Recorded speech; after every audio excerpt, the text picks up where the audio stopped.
така, здравейте! Днес ме виждате в малко по-странна обстановка. Да. Реших да съм в тази стая, защото е малко по-светло. Само да стане светлата. Да. В днешния клип ще покажа моите неща на Сойлуната. Нека да започваме. Първото нещо на Сойлуна са моите кънки, защото днес ще правя 2 видеа и съм ги намушкал в една чанта. Напълно невъзможно ги намушках. Нямам как да ги изкарам, защото чантата ще се скъса сигурно. Защото ще караме с една моя най-добра приятелка. И ето така изглеждат и моите кънки. Това е кашона от кънките. Това са моите кънки, истинските.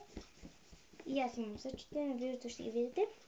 Отдолу ще оставя линк в описанието, откъдето може да си ги поръчате. Ако ви интересува и колко пари струват.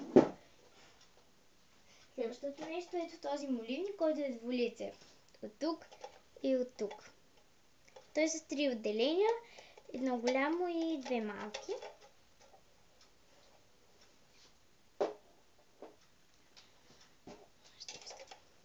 Следващото нещо на Сойлуна е моята чаша. Тук е една кръгла снимка на Луна, тук изображение на Луна, разни емоджиконки за фон.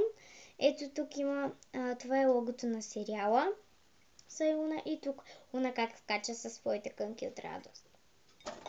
Не знам, може да и се случва нещо хубаво.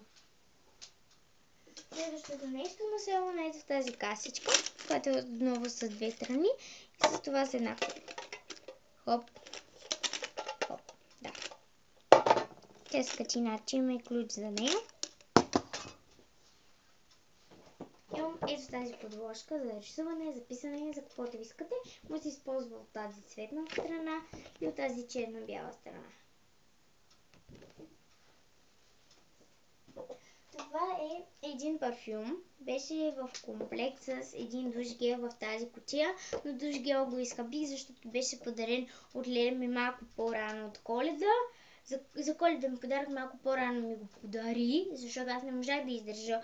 Тя искаше в магазина да ме тайничко да го купи, обаче аз го видях. И да. И ми го даде малко по-рано и аз душ гел го изхабих, но ще пак да ви покажа парфюм. Сега ще покажа различните ми неща, които съм си направила на Сойлуна. Това е ето този.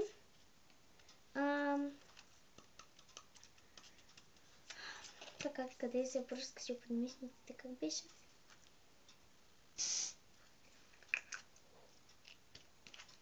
Но как беше?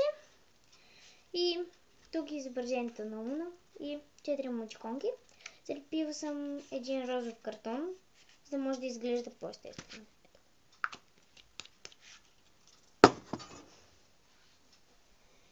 Сега моят несесер на Сойлуна, който е така отпред, така отзад с много емоджиконки. Има 2 отделения и ципчетата са на кънки. Тук първо съм си направила една стрелка на Сойлуна. Най-обикновена стрелка, която съм залепила Луна. Лепенка на Луна на нея. И да. Ще го сложа в първото отделение. Второто отделение е по-голямо. Вътре съм сложила фломастери, химикали, най-различни неща. И сега това тефтерче на Сойлуна, който е много красив, така изглежда отзад. И така изглежда неговата страница. И сега започвам с книгите. Ще ги редя по поредици. Това е нулевата поредица, която е началото на лятото. То не е поредица от книги, не е за всъщност от филм, но не се разказва какво се случва във филма. Луна разказва за своя живот. Ето така изглежда началото на лятото, пише изображение Луна.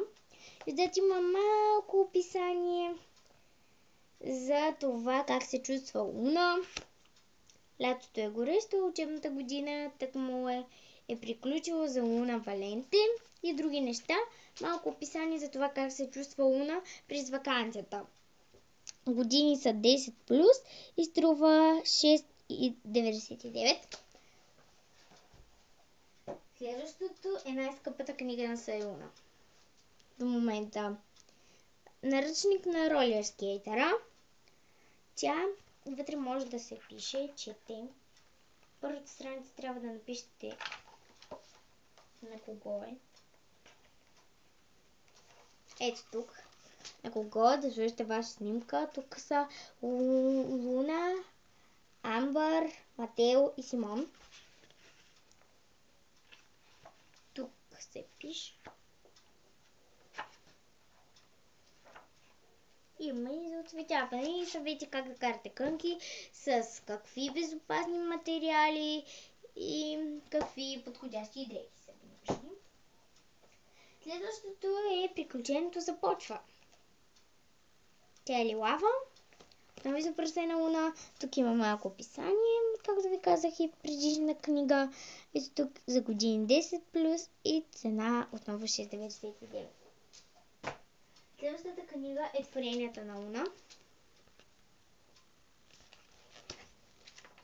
Има в нея стикери, но са проекти на Сой Луна, как да си направите тениска, как да си направите мучконче,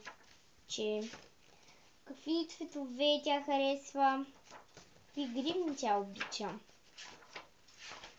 След това как си направите тук значки за Сой Луна. Етикетите ги показах. Тук да отцветите тази картинка, да си направите лексикон. Аз си го направих, но не знам къде. Да отцветите ногтите на Луна. Как да си направите раница. Как да си направите калъф от тези стикери. Още една картинка за отцветяване. И как да си направите обувки и нейния маникюр. И последната книга на Сайуна, която имам. И последното нещо. Имам и един химикал, но го забравих. Доместна сера. Състезание на колела. Тя е отново за 10 плюс. И цена 9,90.